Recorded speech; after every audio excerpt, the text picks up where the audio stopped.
Today, we're going to discuss one of the most controversial weapons in the Sea of Thieves, the Blunderbuss. Some players like it, some players hate it, but despite what people say, it does in fact require some skill to be able to use it properly. So, let's get into it. The Blunderbuss is different from other weapons in Sea of Thieves in that it shoots 10 small rounds doing 10% damage each in a spread similar to a shotgun. This means being as close as possible to your target and aiming down your sights is the best way to land all your shots.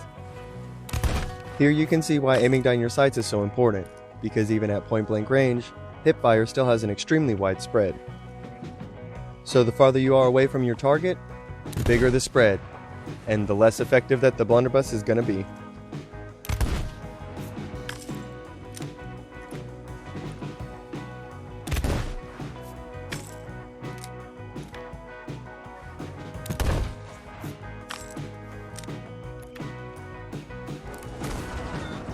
Here's a good example of what not to do.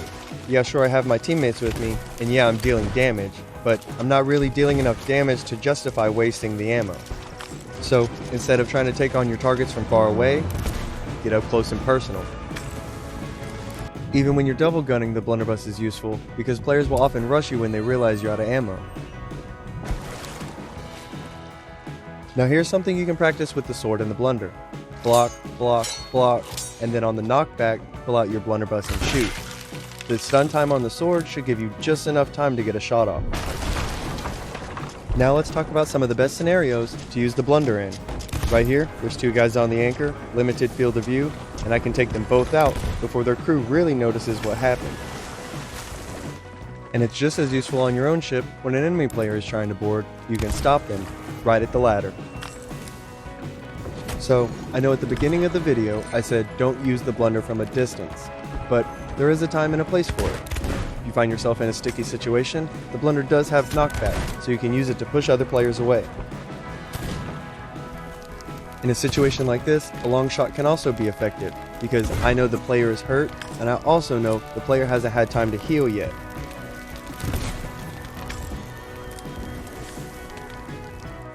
Did you enjoy the video? You know, the only way I can know is if you leave it a like. Maybe you don't know what to watch next. Well, here's a whole playlist of Sea of Thieves tips and tricks. Don't want to sit through a whole playlist? Well, here's a video that YouTube thinks is best for you. And still not enough videos? Well, make sure you hit that subscribe button because I have a bunch of Sea of Thieves videos on my channel. Until next time, you guys stay gnarly.